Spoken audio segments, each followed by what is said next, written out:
Two balls and a strike to count on Taylor. Reyes fires, swinging a drive, deep left field. This is way back. Walk the ball. Chris Taylor.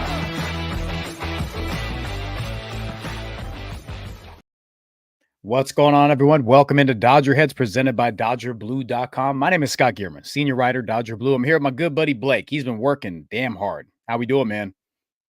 I am tired. It was a very long day today. Long last night too, but yeah, ready for the World Series, I guess. Just ready to get some rest first before that.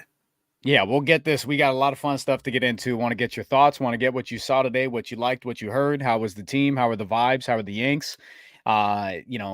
Initial thoughts from today, media day at Dodger Stadium there. I'm sure there was a buzz with it. Players are, you got to peel back some certain, parts of their personalities, kind of get their thoughts on being on that big stage. What was your favorite part of the day? And who were you most excited about hearing from? Kind of your overall thoughts. I think my favorite part of the day was more the funny aspect of it. So they had like all the media wait behind kind of an imaginary line while all the players were getting set up in their area. So of course, when Shohei got set up and then they said like, media, you can go interview whoever you want, there's like a mad dash all to Shohei, just 50, 100 people just all rushing there, and security's like, no running, everyone, you gotta walk, but people weren't like listening. A hall monitor. Yeah, it was a mad dash there. So I ended up just going to Will Smith first for the Dodger part because there's only like two other people there. So that was an experience there. Shohei, Judge, Shoto, Mookie, definitely bringing all the superstars out, and everyone wants to hear from them and talk to them. But I tried to focus on getting as many people as I could because we have like 45 minutes to an hour to talk and get interviews. And I tried to go to the people who were not being talked to as much, or like that have made a big impact, like Tommy Edman and Sure. A lot of the relievers. We got them. So for anyone who wants to go check out all the videos, we have, I think, 16 of them up, plus the Jack Flaherty and Dave Roberts interviews. So 18 videos came out today, all interviews. You can hear from Yankees and Dodgers. I got Aaron Judge and Giancarlo Stanton, and some old friends with Alex Verdugo, Tommy Kahnle, Brad Osmus. So there's a lot there. It was a good time. Yeah, I see Matty Man put this in here. You did great, Blake. Yeah, you did terrific work today. You are an absolute grinder. You take care of business there. We appreciate you, everybody on the staff at DB, all of our people, tuning in, watching, consuming all of that media. We appreciate you. So tip of the cap to you, buddy. You're doing a heck of a job this season, doing absolutely everything you can. Job's not done yet on our end either. And I just want to let everybody know we appreciate you tuning in. We're going to let people trickle in. Late edition. I know we're less than 24 hours away here from game one. This is the 12th meeting between the Dodgers and Yankees in the World Series. So you should be consuming as much media as possible. I know I am, for sure. I'm trying to watch every interview, absolutely everything. Just take it all in, because you don't know when you'll be back again. Thankfully for Dodgers fans, it's become not a common, regular occurrence, but for a lot of teams, this is more than they've ever seen. So, I'm doing the same thing. Maybe not you, but as far as I'm concerned, Blake, I'm watching every single interview, taking it all in, absolutely everything, learning as much as I can about this entire, this team, this 2024 Dodgers team. Yeah, I think surprisingly, the funny part is like when I'm getting the interviews, not everything like sticks with me as much, or I don't hear everything, and there's just so much going on. So I'm sure everyone who's watched might have a little bit of a better understanding at this point of all the interviews and everything was said. I have some key points from it all, but yeah, there's just so much going on. It all blends together. It's quite a whirlwind. Yeah, no doubt. Chat, we appreciate you tuning in. Do us a quick favor here. Like, subscribe, share this around, ring that notification bell.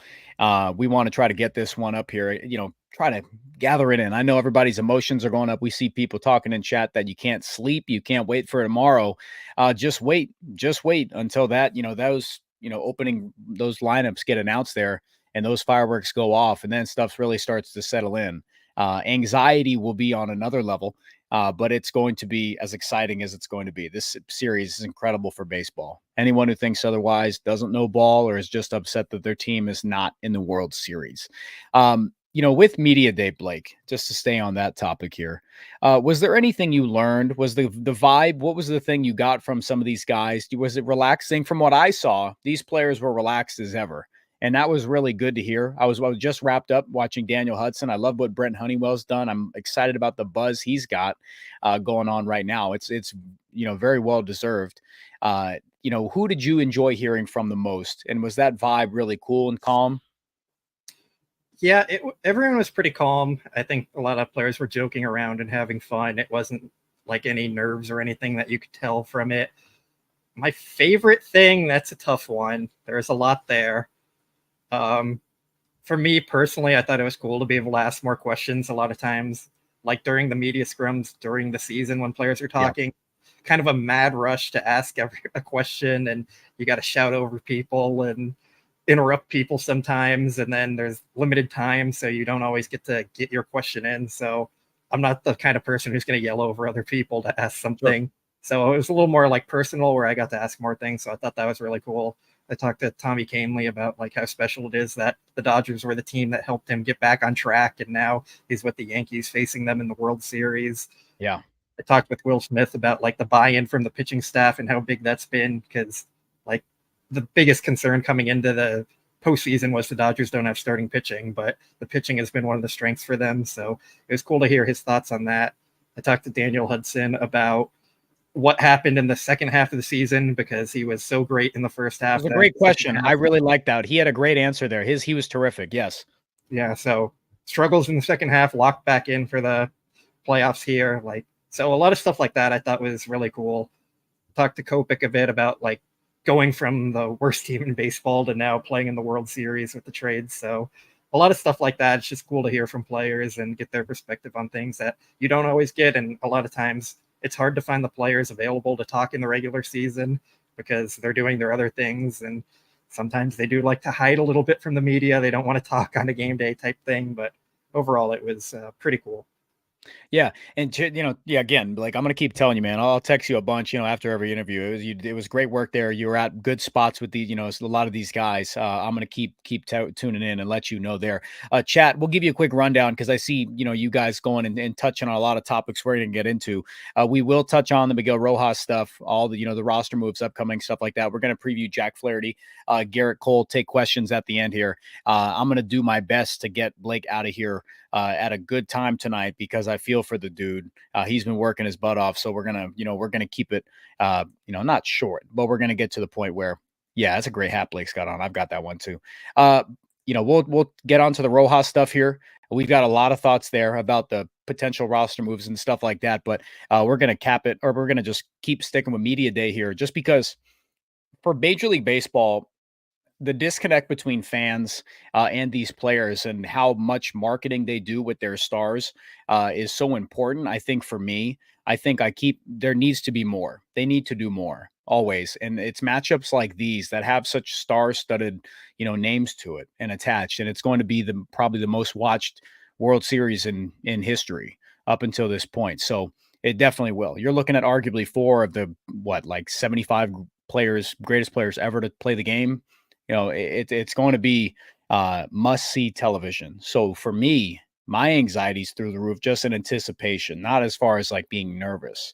That's why like media day today, I'm looking at everything. I'm watching our Yankees ones. You've got all stuff there. So chat, if you haven't had a chance to take a look, go to the Dodger Blue YouTube channel there. We're posting stuff there. I don't know if we have anything left to post from today, but there's a ton more videos there. Anything else coming up, or we've pretty much got it all on YouTube? I think we have everything posted right now. I might be forgetting 1 or 2 things, or not aware of something that's coming up, but yeah, we probably posted at least 20 something videos today. So a lot there to watch if you haven't already, and definitely recommend checking it out, especially the player interviews, because those are always really great to hear.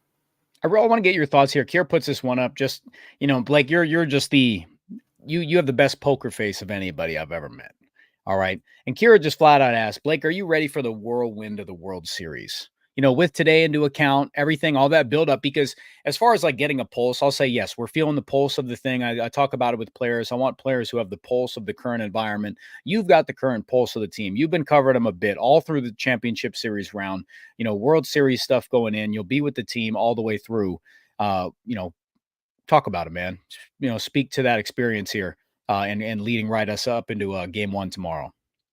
Might be a better question to ask me after I get some sleep tonight because Sure. pretty tired here. Um, I think I'm as ready as I'm going to be for it. I don't think I'm fully expecting or I don't know what to fully expect from it all. I think it's gonna be more than I could even kind of imagine. It's already seems like a madhouse there with all the media and just everything that's going on. And for a lot of our followers who have been here before, they probably know I'm going to be in New York as well. So Yeah. a lot of traveling as well. That for all the viewers who have been here, like I haven't traveled a whole lot. Korea this year and Arizona has kind of been like the main things I've done. So it's going to be a lot. I think I'm ready, but it's going to take an all hands on deck. I know you're going to be writing. Matt's going to be helping a ton. We Yep. have Matt Borelli and Daniel Starkin might kick in, and just everyone who helps us out is going to help carry the load here. So I don't have to do everything, but yeah, it's going to be busy. And I think one more thing I wanted to say, like I see a lot of people talking about like being nervous and everything before that.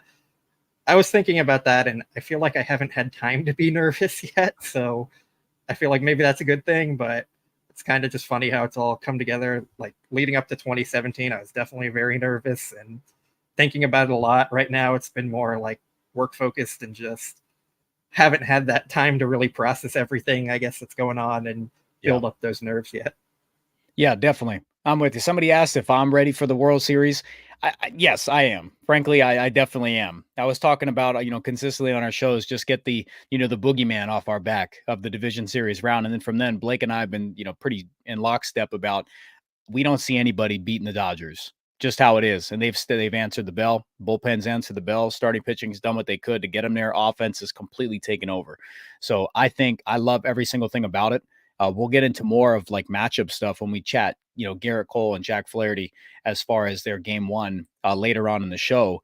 But we're going to get to a couple super chats here. John kicks it off. Scott and Blake, the best show in town. John, we appreciate you, man. Thanks for tuning in. Yeah. Blake's going to screenshot that one and send it to me later on. I'll, it's added to the list. We appreciate you guys, everybody tuning in. Thank you, thank you, thank you. Lucas and Sadie show. All the pundits keep betting against the Dodgers due to a lack of starting pitching. That's so funny to me because I watched Randy Johnson in his interview on the Pat McAfee, and he was talking about, he knows where the state of baseball is at, that you're hopeful to get. Even the greats know. These guys know it'd be awesome to get 7 innings out of your pitchers in the postseason, but the game is where it's at. 4 innings pitch. If you're getting 4 shutty, 5, you're overjoyed about that. You're loving it. You're like, turn it over to a bullpen that hopefully you trust.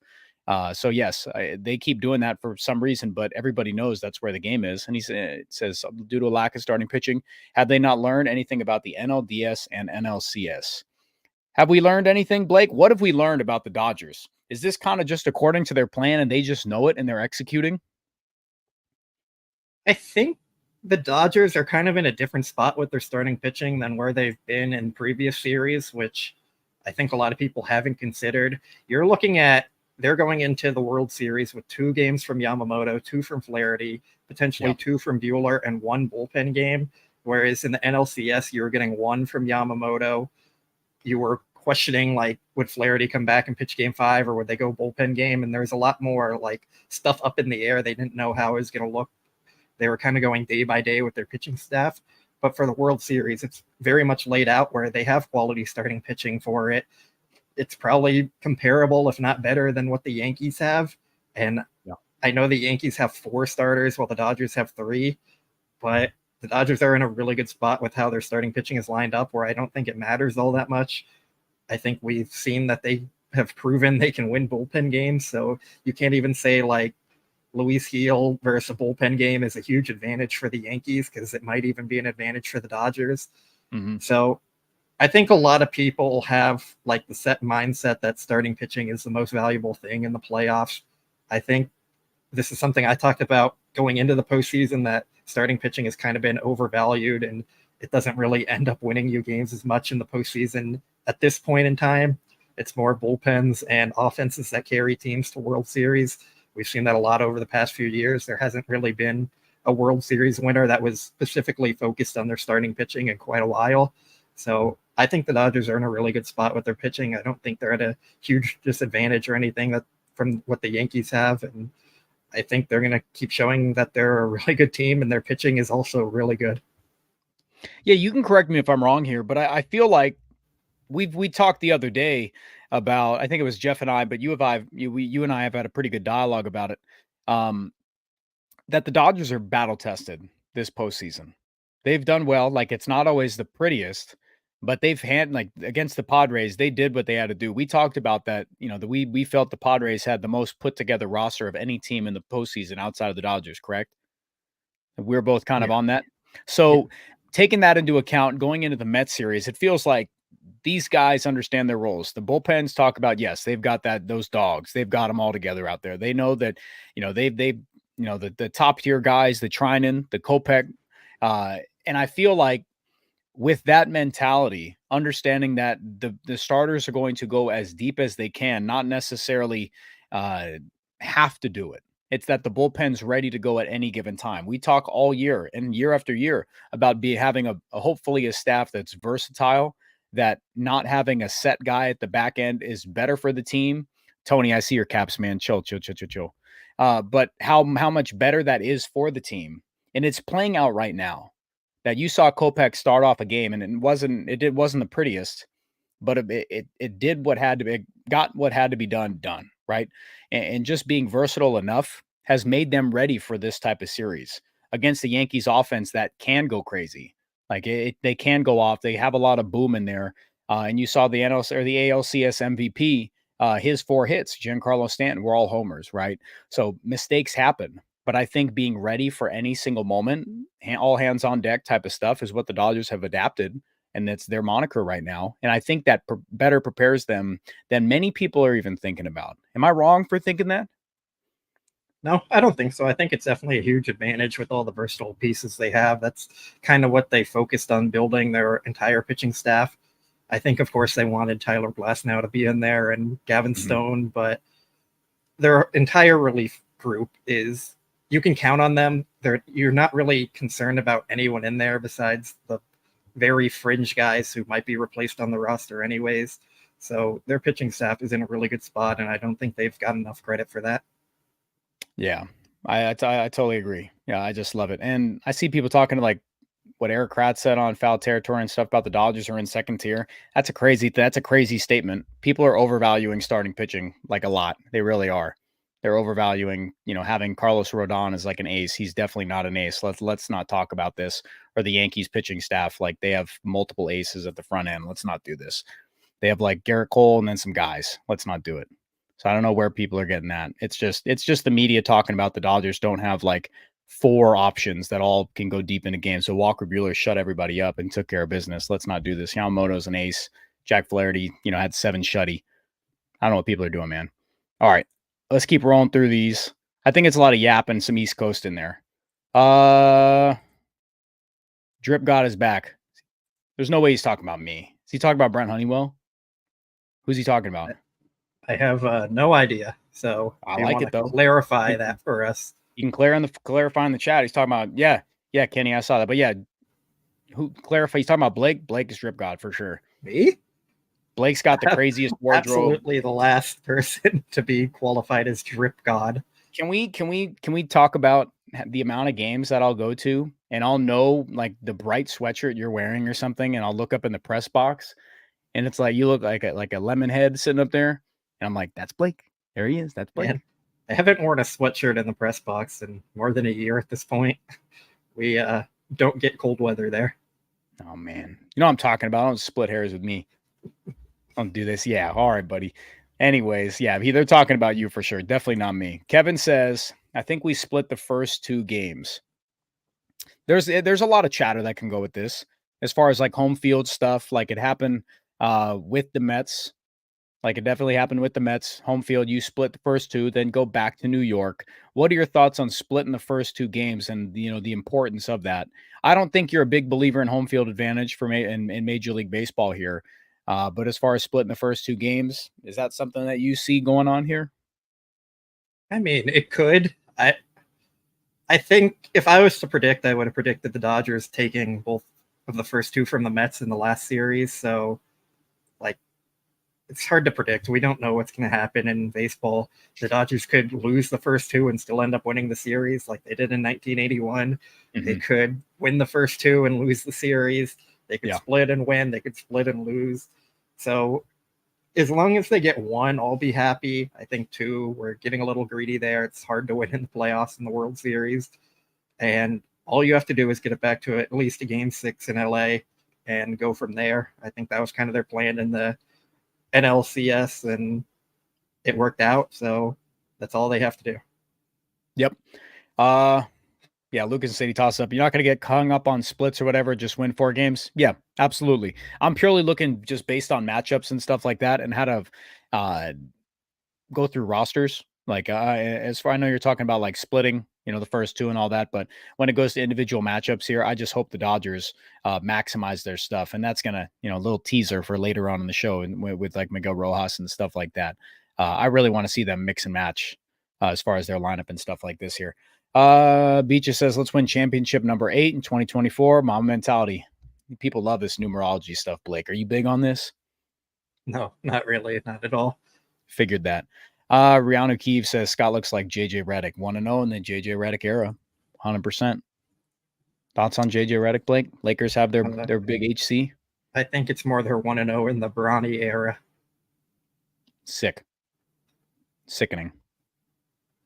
Yeah, that's all you got for me? Yeah, I don't watch basketball. I don't know what JJ Redick looks like fan? at all.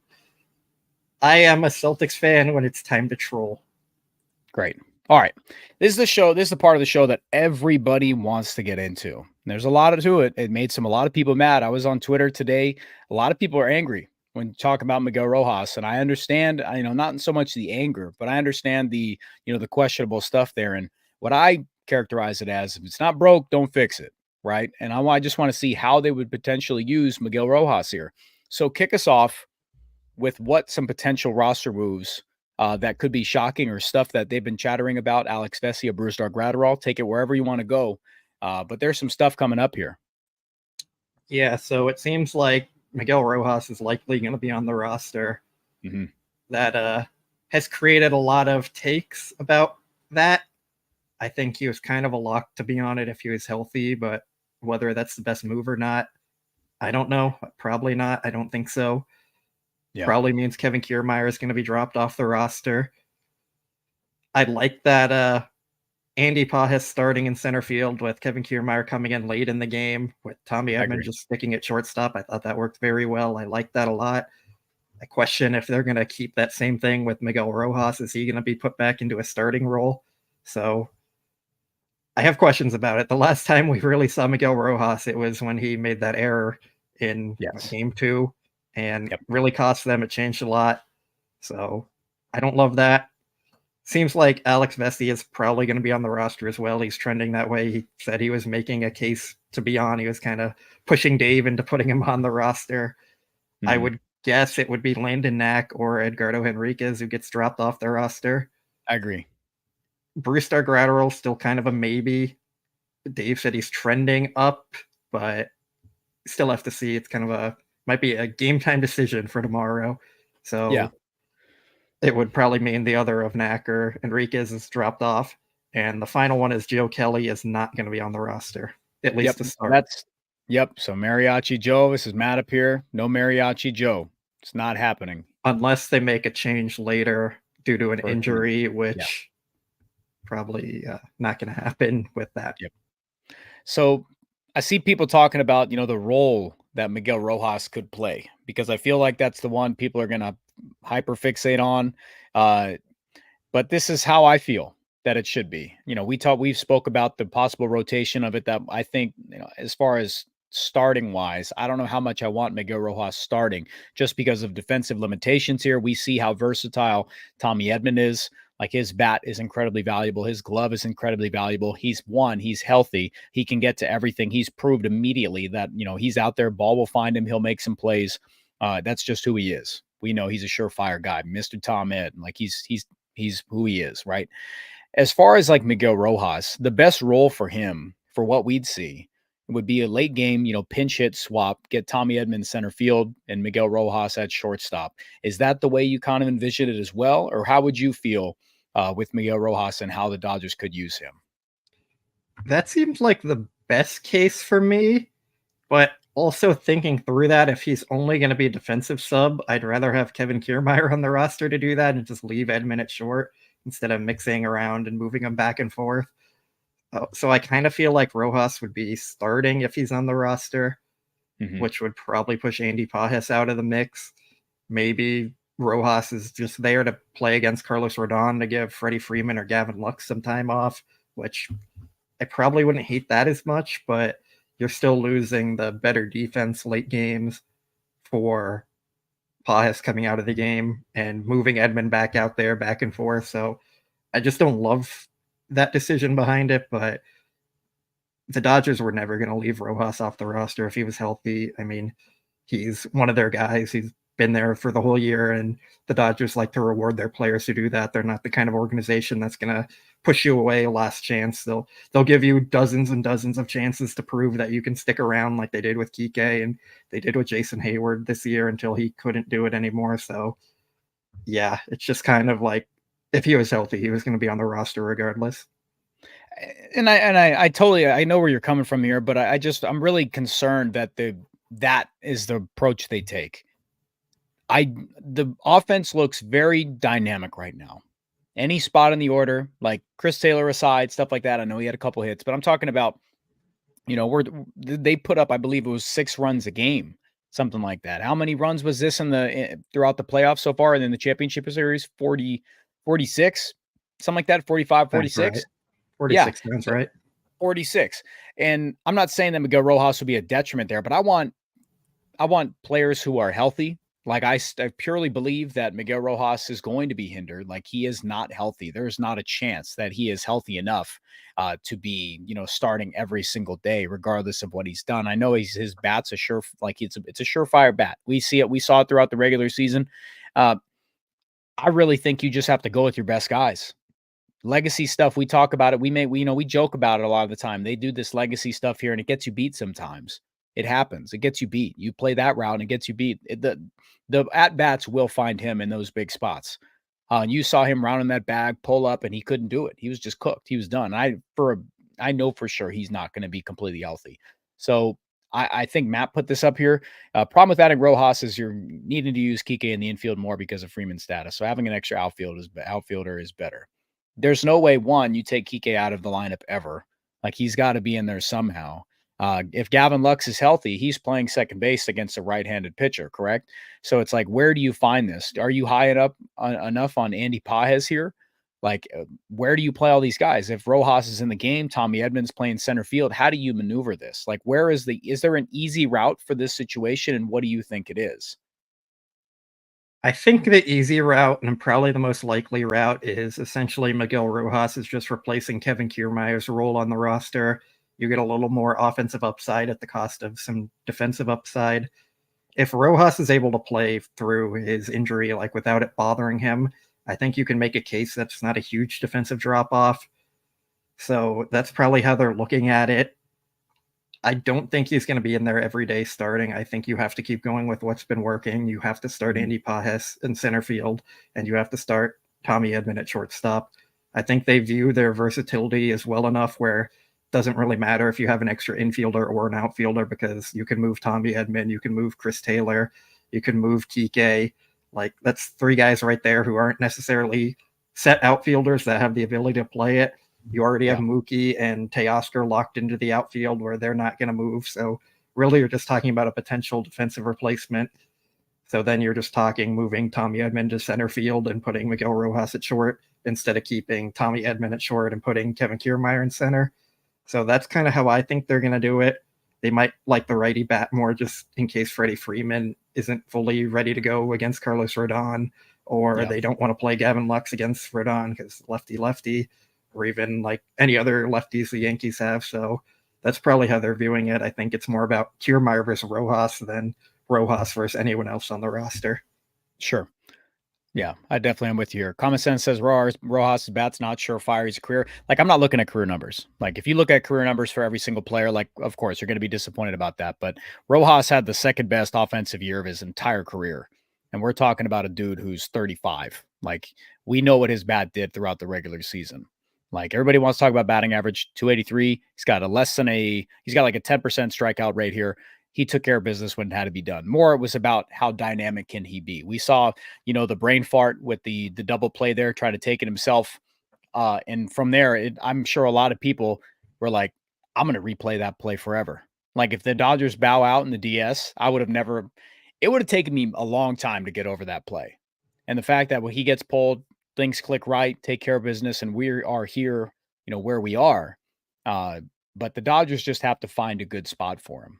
Right. And then with the starting pitching for the Yankees being 3 out of their 4 guys being right-handed, I think there's more of a shot that, Miguel Rojas won't be in the starting lineup. I would say for those 3 games here, with Clark Schmidt being on the back end, Hill, and then you've got Rodon and Garrett Cole going tomorrow night. So I think they have the ability to do it, but TQT brings it up here. Rojas has great contact skills. It's useful. It for sure is. It definitely for sure is. As far as get somebody up at the plate, just like you said, you're not banking on the offense from Kevin Kiermaier. And it's a plus that if Rojas is enough where you could get him a at-bat spot and then late game, put him in, put Tommy Edman in center field. The defense there is kind of a push, I would say. We know what Kiermaier can do. So Rojas's contact stuff can be valuable. Is he going to be healthy enough to make, be a contributor to this roster there? As far as like Alex Vesia, break into that, or if you have one final thing. Yeah, with Rojas, I do think one encouraging thing is his mistake in the NLDS was a mental error and not a physical error, which probably is encouraging. I do think it's funny that if you, heading into the postseason, if you made a list of like 100 reasons why the Dodgers might lose, I don't think anyone would have put Miguel Rojas, like mental error on defense, on that list at all, which kind of funny how the postseason just works like that. So overall, I think that still means we should be confident in Rojas, even if he's not fully healthy. I don't think he's going to make another mental error again.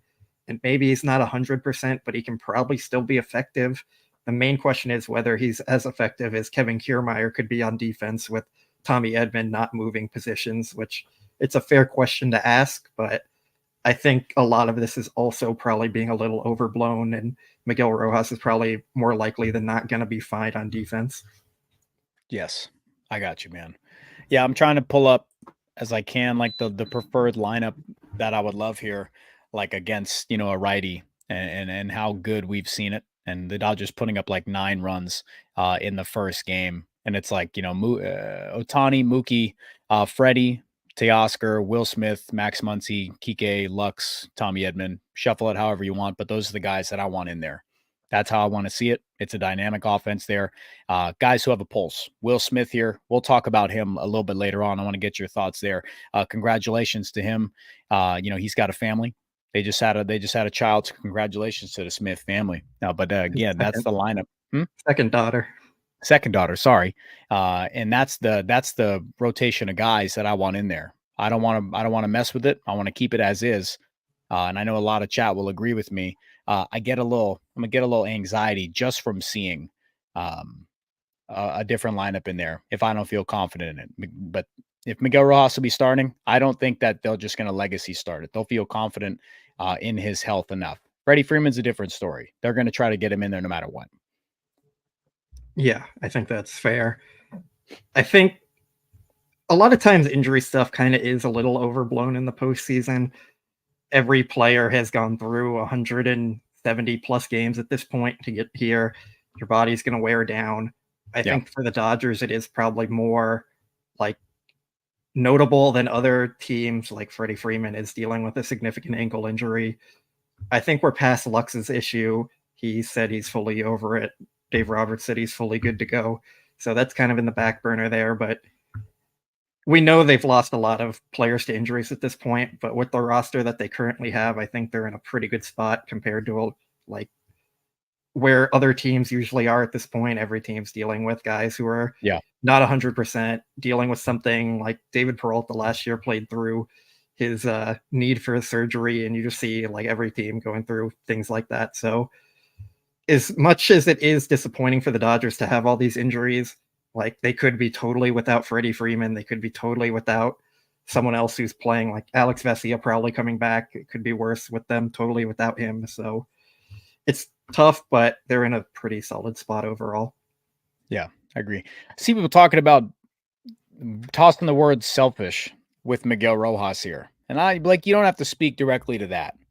But do you think there's any push for Miguel Rojas to get himself in the starting lineup? Because we all know that he's not 100%. Do you think there's a push from him to get in the lineup here? I don't know if it's about him being in the starting lineup as much as being on the roster. Mm-hmm. I don't think selfish is the right word. I think there's a competitive nature that every professional athlete has that is probably more than most people like that aren't professional athletes understand. Like he wants to be in there helping his team. It probably really hurt him not being there to help in the NLCS. So I know he wants to be back on the team. I know he wants to help contribute. And I would hope he feels confident he can do that. I hope he's not just pushing through it and not feeling like he can actually help. I fully believe he thinks he can help the team win, and hopefully that does end up being the case. But I don't think selfish is the right word. I think he definitely just wants to help the team win, and it's more of a competitive nature and not wanting to let down his teammates than anything else. Yeah, I gotcha. Yeah, it's just an interesting storyline to do it. It's going to be, when that roster is announced, if we see Miguel Rojas' name on there, I would say when we see his name on there, I'm going to be on the lookout for that starting lineup and how they maneuver it and how do they go from there. And does Dave Roberts just ride the hot bats and roll with it? And Gavin Lux's inclusion on there is something I'm going to be very curious about. I want to see Kike Hernandez getting at bats. Keep it on there. You can hear my angst about it. I don't want to meddle with stuff that doesn't need to change. They've got things going here. A lot of these guys have been comfortable moving up and down the lineup here. Will Smith included. It's good to see him doing that stuff there. So yes, there's some storylines to watch out for. Again, guys, if you have any questions or thoughts, the easiest way for us to take note of it, just toss in one of those super chats, direct the conversation however you want it to go, and we'll take a look at it. But we'll just shift gears. Go straight into Jack Flaherty versus Garrett Cole, game 1 tomorrow at Dodger Stadium. First pitch tomorrow is at, what time are we doing again? 5:08? Every game is at 5:08. 5:08. With Jack Flaherty, initial expectations for him after, he, had a tough one, right? That regular rest here. What are you expecting out of Jack Flaherty going into game 1? I'm confident in him. I don't think we're going to see like 7 shutout like he did against the Mets. And I don't think we're going to see 3 innings, 8 runs like he also did against the Mets. Maybe something more like his Padres start, which I think was 5 1/3 and 4 runs allowed or something like that off the top of my head there. So someone can fact check me there if they want. But I'm pretty confident he'll have a quality enough start that gives the Dodgers a chance to win. And that's like, we talked about it all postseason. Like that's all this team really needs. Give the offense a chance to win. Don't fall behind by 5 runs early. If you allow 1 or 2, fine. Just limit the damage there and just give the offense a chance to work and do what they've done all postseason. So I think we've seen a lot when the Dodgers have lost. It's been because their pitching has given up 8 runs or something. And when the pitching has limited the other team to like 5 or less, probably, I think they've probably won every game. So that's all you need him to do. Just go out there and be solid. Don't need to be an ace level. Don't need to match Garrett Cole necessarily. Just be solid. Yeah, I mean, that I can still see the. Let me fave this one here. It's Pitch FX data stuff from previous years. I'm gonna look up into that comment since I got you. With Jack Flaherty, that 7 shutout was like the perfect outcome for him. He was attacking, he was pounding. We've got, I think it's Carlos Torres behind the plate tomorrow. And I know that with lefties, if you haven't had a chance to look up what Carlos Torres did in the postseason last year behind the plate, take a look.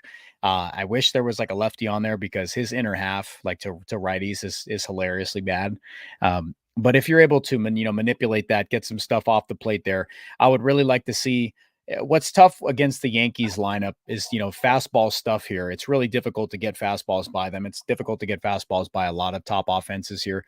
But when Jack Flaherty's at his best, his fastball command, he's in the zone, he's getting ahead there, and you're able to see him work his mix and get himself in a very advantageous spots. But again, it's just going to be staying within the strike zone here, trying to get chases where you can, limiting the big swing, and not have happen what happened in with Pete Alonso there and hitting a ball that was like a foot and a half off the plate to dead center, which is just an abnormal type of swing. But there are the guys in the Yankees lineup who can do that. And the same theme, the common occurrence, is limit the big damage early, let your offense settle into the game, and they can take care of business. Isn't that funny how we talked before the postseason? Like we hope that the offense can settle in, get their feet, right on the ground and see what they can do. And then any time that they've done that, they've taken off and blown a team out. Yeah, I think we've kind of expected that from the Dodgers offense all year. And we started to see that more as they finally started to get healthy after the trade deadline, once they got Mookie back and Muncy back and Edman in the lineup. Like, we really saw them like become a complete group overall. And that's carried in to an even greater extent to the postseason. And yeah, it's a special offense, and that's why they're in the World Series right now. It's the carrying card of this team. That's why they spent so much money on Ohtani and Mookie and Freeman and Muncy and Smith and just everyone else and Teoscar. Like, it's a very talented group with a lot of potential to just go off in any inning, and they've done that quite a bit. Yeah. I would love to see them against Garrett Cole. He's been good this postseason. He's got 16 and a third, 3 starts here. He's allowed 19 hits, 3.31 ERA here. Allowed just 1 home run. I don't know how much that'll change, but you're going to need, to try to string tough stuff together against him, because he's, a downhill type of pitcher. He's going to go right after you. He's going to pitch right at you. With the Dodgers offense here, against another Yankees staff who lives outside of the strike zone. That's just what they do. They live outside of the strike zone. And we saw what happened against the Mets, have a ton of walks. I don't know if they're going to be able to match that type of stuff, but what can you say to the patience of the Dodgers offense, to the Yankees, pitching staff thriving with getting chases outside of the strike zone? Yeah, it is really similar to what we saw with the Mets. They were a pitching staff that tried to get hitters to chase a lot, and the Dodgers waited for their pitches. They played off the fastball, and they were ready for it. They weren't chasing too much. They had a very good approach, and if they keep carrying that into this series, I think they're going to be in a really good spot. I would say the other side is the Yankees also do that very well. They're 2 very good offenses overall that aren't going to chase a ton, and it's going to be a really tough battle on both sides, and whatever offense is better is probably going to be the team that ends up winning the World Series this year. So yes, I think what benefits the Dodgers is they probably have more depth in their lineup.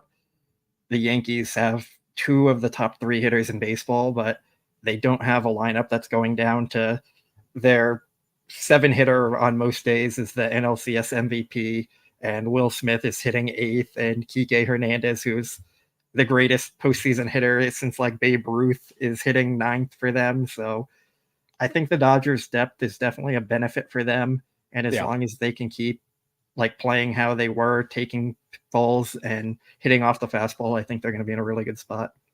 Yeah, I pulled up this stat here. Lowest pitcher in the zone percentage, the Yankees staff was number 1.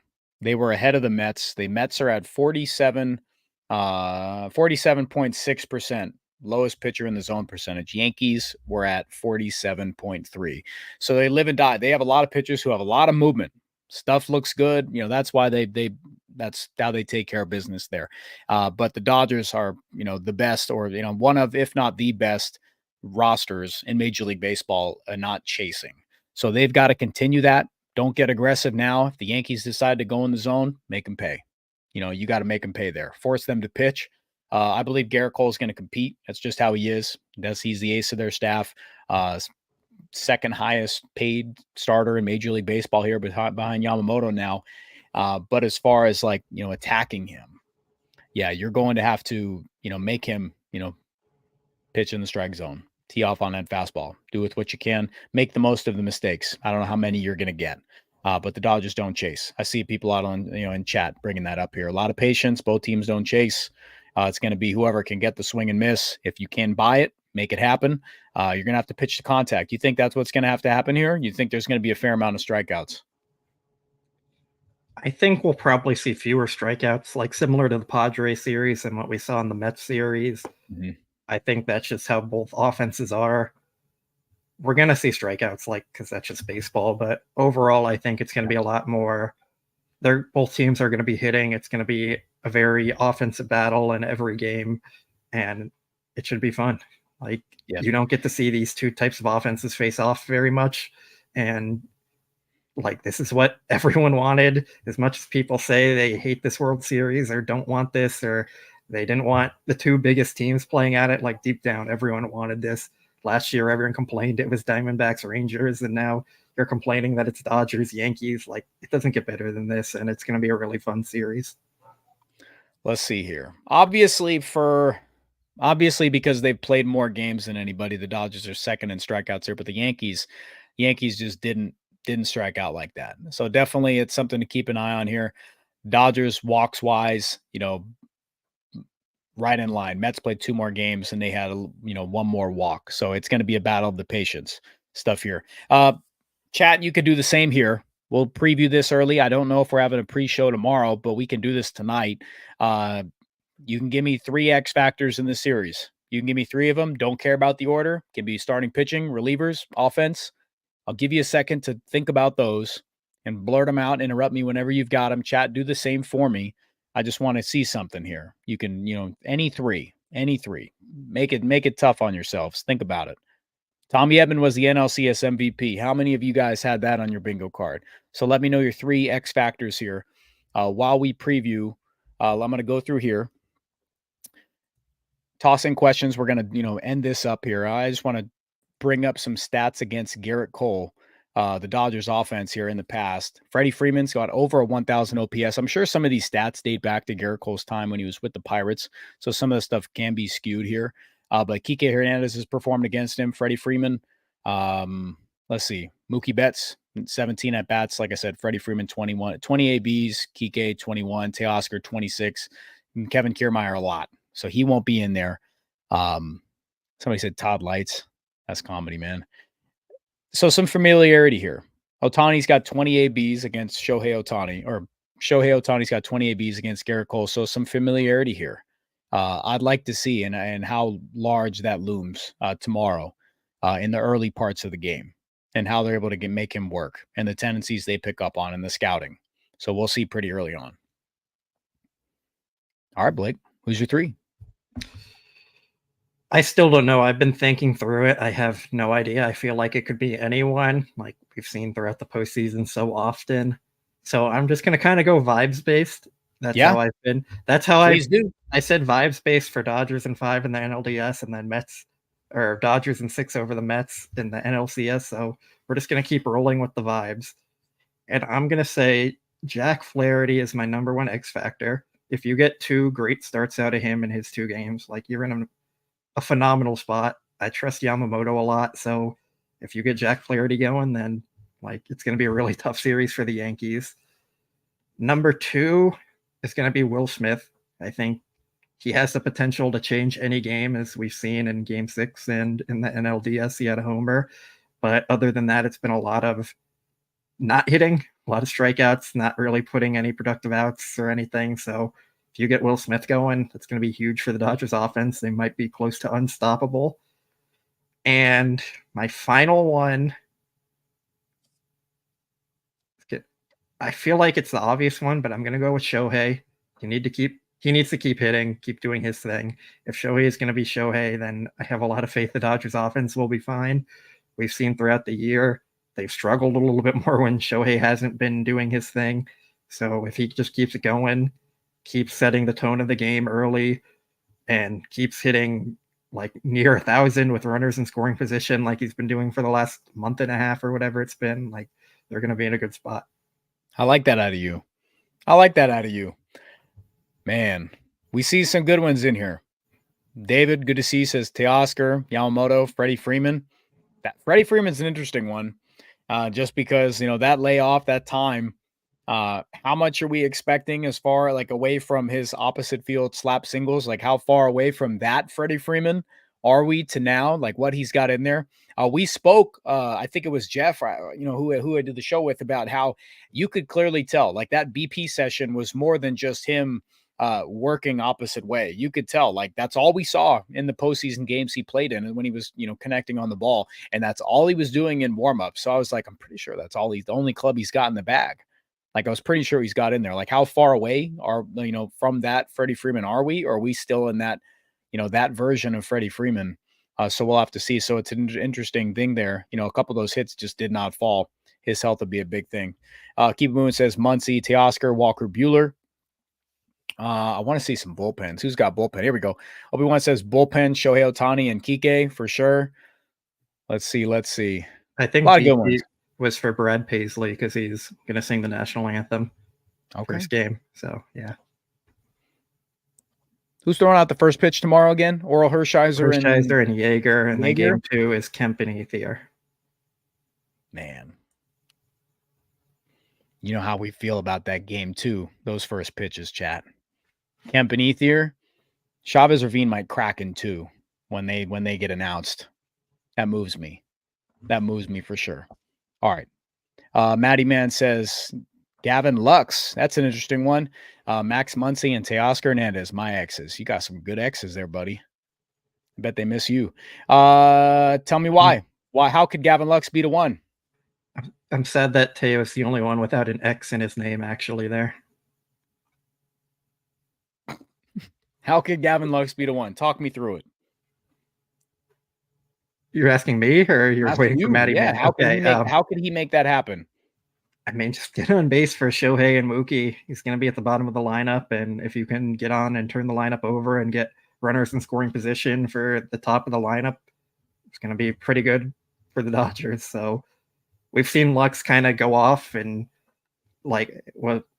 August, September, whatever month it was, where he was like a 200 weighted runs created plus guy. If he does that again, replicates even 50% of that, like you're going to be happy with what Lux is doing out there. If he's even closer to where he was at his previous point there, like it's going to be great for the Dodgers. Yeah, definitely. I'm seeing a lot of consistent themes here. A lot of consistent themes. So chat, good job on that one. We're going to open it up to some questions here. I'm going to take like 10. We'll do like 10 max today. So toss those in. Best way to do it, all caps question. If you want one, for us to take one immediately, super chat is the best way to go. We appreciate all support on that end. We've been working hard this postseason throughout the regular season to the 1,500 in here. Thank you. While we wait for questions, I'm throwing this up from our fellow CSUN alumni. Yeah, so last 2 years we've had CSUN alumni covering the World Series with Chris, and Julio Cortez was at the Rangers games last year, and now I'll be there this year, and you're doing a lot to help coverage-wise and doing all the streams here and everything. So, yeah, CSUN representing a lot of local people here. Let's see. I like that. Chris, what's up, man? Hope you're doing well, buddy. Also, the person who runs Dodger Insider, the official team magazine, also a CSUN alum there. So, David Vassay, CSUN, got a lot. Dave's a dog. He's been working too. He's had some terrific interviews. And I love what somebody said. I was listening to 570 and the relationship that Dave has with these players who have been here for quite some time, and their ability to open up with him has helped him out a ton. I think, David Vassay, friend of the show, friend of the channel, hell of a job, buddy. I know he won't see this, but David Vassay has been, as good as it gets. I know people, he's a goofy type of guy, but that's his personality. But he's A1. He's terrific. So incredible job there. His postseason stuff has been terrific. So David, we appreciate you, man. I saw somebody bring this up real quick, asking about, Timmy, what a chance we see Brent Honey Goat in 2025. Well, good news. Guess what? He's under contract. He's in arbitration. So Brent Honey Goat, they want him around. He's staying with the team. Like that, that mullet, it's here to stay. Turtleneck's here to stay. Big time. You good with that, buddy? Yeah, it's only his first year of arbitration next year, so up to 3 more years of him. Like, He's pre-arb. Yeah, he's pre-arb right now. yeah, Like he's yeah. he's got a good bit of time, so we can keep him for a long time. I actually thought about that. I was watching his interviews and I was like, man, he's got to stick around. That's vibes. That's vibes. He looks around the room and he knows. He's saying, how can I be available? And I know they'll rework some stuff here to increase his performance. So, sign stealing scandal. What time do rosters drop? Tealing scandal because he's teal. Yes. I know. I spoke through it. Rosters will drop at some point tomorrow morning. They just have to be official before the game, pretty much. Let's see here. Last time I think they were like 10 in the morning, if I remember correctly. So somewhere around there. Gives us a lot of time to chat about it. I have a whole lot of time for people to get mad. Take your blood pressure pills early. Make sure you have a good breakfast there, because if not, you might forget to eat. Kira says turtleneck and broccoli hair. Kira, chill. I got broccoli hair. Relax. Take it easy. All right. Jacob G. What do you think about Vesia versus Soto? Vesia has high K rate, but he has a high walk rate, and we all know what Soto likes to do. I think that's interesting. It's power versus power there. Soto can diagnose a pitcher like no tomorrow, and I think Anthony Bonda could get some opportunities with that, with the slider. He's got, high velocity himself, can snap off that slider. It's just about when Soto knows he's got you. And you're just going to have to make a pitcher's pitch and try to miss a part of the barrel there. But speak to, Alex Vesia versus Juan Soto. And is that the matchup we're going to see more likely than not? I think so. I think you're also going to see Banda and maybe Brazier and probably Kopech face Soto as well. And even trying in if it's like a late inning, the Dodgers are going to try and make sure he doesn't see the same pitcher too often. And regarding Vesia versus Soto specifically, I think that's going to be their primary matchup that they're going to try and target. With Juan Soto, like if he works a walk, fine, let him have his base. Better than a homer or double or whatever else he can do. Like he is probably a top 5 hitter that we've seen in the last 50 years. So I'm okay if they end up just walking Juan Soto more often than not. And if you end up getting a strikeout from it, or great. All right. I like this one. Noisy Ninja says, pretty sure Blake Stradamus has been right for the DS and the CS. All vibes based, by the way. He's prefaced that vibes based each time. What's your call for the series? She says Dodgers in 6. I think I'm going with Dodgers in 6 again. Part of me has been debating like if I should say 7, just because the Yankees are a really good team, but I'm going to stick with 6. And that could mean they win the first 2, then they win 1 on the road, and then final win at game 6. So that's probably what I'm going with right there. I've got a feeling that people in the chat are saying Dodgers in 6 just because they want to see them clinch at home. Like, how many people are doing that? Because just like it was in the Mets series, if they had the possibility to just close it down on the road, do it, man. Like, do it. Like, make it happen. I'm not saying go pedal to the metal, in New York just to get stupid, but if somebody said Dodgers in 4, crazy. Put some, show the Yankees a little bit of respect there. They're a hell of a team too. So Matt chiming in with game 6s on Fernando's birthday. If it happens, it happens. If it happens, it happens. Rest in peace, Fernando Valenzuela. So if it happens, that'll just be storybook type of stuff there. But if you're in a very advantageous spot, you've got a grip on the series. Take care of business when you can. I think that without like a Landon Knack blow-up start, the Dodgers win that series against the Mets in 5. And that's just there, and they don't come back to LA to play a game. So avoid those type of decisions there. Does Landon Knack make the roster? I don't think so. It's got to be Benny Caps over him, right? He can do that role just fine. I don't think it's between them. I think Caps is locked in. I think it's between Knack, Vesia, Edgardo Enriquez, and Bruce Starr. So you're probably going to end up taking 2 of those, whoever the most. If Bruce Starr and Vesia are both healthy enough to be on it, they're going to be on it. And then once it comes down from the rest, like if you're only getting one of them back, it's going to be a toss-up between Knack or Enriquez, whatever one they prefer. There you go. Admin says, Scott, please stop saying Matt. It's Dodger Blue. Thanks, Admin. Noted. true. Noted. I gotcha. All right. Let's see. Got a super chat here. Fernandez, let's go Dodgers. I can't wait. Glad to be alive with y'all. Absolutely. It's good to be a Dodgers fan. It's good to be in a spot where every single year you can look towards, yes, the regular season is going to be one that you can enjoy the ups and the downs and then look towards the postseason. Absolutely. So Fernandez, good to have you in here. Thanks for tuning into the stream. Hopefully we've got you here through the rest of the World Series. Good vibes around here. Blake's the vibes king. He's been spot on. Let's see.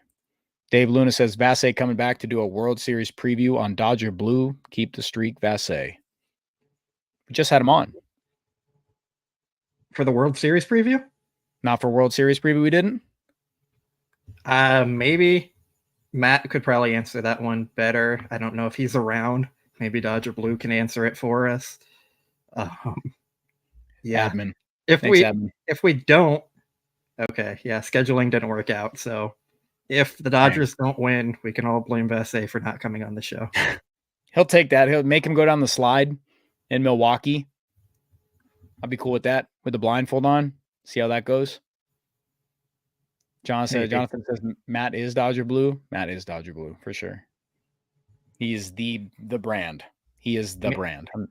Maybe I can do like a little YouTube short with him we can post before just to try and keep the vibes going. Just get like a FaceTime, like a walking Vasse type of thing. No, I'll see him at the stadium on the field before the game. Do a little perfect YouTube short. I'll try and get that going. Post it to keep the superstition going here. All right, pick two more for me. We'll get you guys out of here. Make sure you guys sleep tight. Blake, pick two more for me. What you like? Something that you enjoy. I'll do this one real quick. Rosters can only be changed in the postseason if it's due to injury, and they also have to clear it with MLB sending medical info to team doctors. So, like, you're not getting phantom injuries or anything. It has to be a legit injury for the reason the player is removed. All right, let's see. I think that's every question we had bookmarked. So we'll scroll through the chat real quick. Oh, this one, interesting. Do we trust Pages in center field because we never wanted to see that again? That's true. I think there's truth to that. Ideally, I don't want to see him out there, but I think with the offense he provides, you can live with it and then make a defensive change later. It hasn't hurt them so far, so I think you just kind of have to keep hoping that that's how it trends, and hopefully he's made adjustments and is getting better out there, and it doesn't hurt them too much. I like this one here. We'll wrap it up with DM24 says this. Good to see you in the chat tonight, man. Absolutely. What's considered a good or a successful start for Jack Flaherty tomorrow? I'm going to say, just like I did in the DS, all that, give me 5 innings, 2 earned runs. I'm happy. I'm happy with that. Turn it over to the pen. That gives the offense enough time. I think I can live with that and be cool with it. I won't only live with it. I'll be clicking my heels over it. For me, I'd say 6 innings of 4 runs or less, or 5 innings of 3 or less. And I would like better than that, but I think that would be good enough to keep the Dodgers in a game and give them the chance to win. And like I've said all along with this offense, that's all you really need to do. For the record, how much higher do you value the Guardians pitching staff over the Dodgers, or are they even higher? I don't think they're necessarily higher. I think they have better starting pitchers probably, but the Dodgers bullpen is definitely a strength. I think the Guardians were really good in the regular season, but they didn't play the matchups like the Dodgers did. They ran Clase out there pretty much every single game and gave the opposing teams the same looks against him, and it backfired. I think what we saw the Dodgers do worked out very well, which they kind of punted some games and didn't necessarily go for the win if they didn't think they had a good chance to save their bullpen to prevent the other team from getting looks. Like Max Muncy said, Brent Honeywell won them the next game by saving the bullpen, not giving the opposing team looks against them. He went out there, he took the loss, he gave up 4 runs or whatever it was, but he got them to a point where the bullpen was fresh. They didn't have, like, the Mets didn't see them recently, so they were in a good spot overall, and it worked out. Yeah. Kira, for the record, I don't see them punting. I don't see them punting a game. Like, I'll be honest with you. I just don't see it. I I just don't see that happening. Amanda Z, yes, Blake gave his prediction here. You said you're landing on Dodgers in 6 here, correct? Yeah, part of me still thinks 7. I was kind of like joking around thinking how crazy would it be if the Dodgers win the first 2, the Mets win, or the Yankees win the next 3, and then the Dodgers win the next 2, so the home team wins all their games. I think a lot of fans would be very emotional after those first 2, and then after the next 3, and then back. Like, it would be a roller coaster. It would be rough. Like that. I know it's the CS, but like doing that in the CS and the World Series is completely different. It's completely different stuff. So I like where your head's at. Chat, you guys are dialed in here. We appreciate you tuning in. As always, like, subscribe, hit that notification bell. We're going to be feeling the anxiety with you. Thanks for riding the roller coaster all year. Well, the World Series is finally here. Get to bed, get some sleep, do the best you can there. Wake up, grab a cup of coffee, and keep a lookout for the rosters when they get set. We'll be keeping you posted on any shocking moves, stuff. We gave you a solid preview tonight. Keep a lookout for Vesia, Gratterall, Miguel Rojas, who gets dropped off from there. And we'll keep you posted. As always, we appreciate you. That's Blake Williams. He's going to be working hard. He's going to be doing a hell of a job here in this World Series, covering it for us here, keeping everybody updated. My name is Scott Geirman, senior writer, Dodger Blue. As always, go Dodgers. Enjoy the World Series. We're going to enjoy it. Happy times, happy vibes. We'll see what you got, guys. Go Dodgers.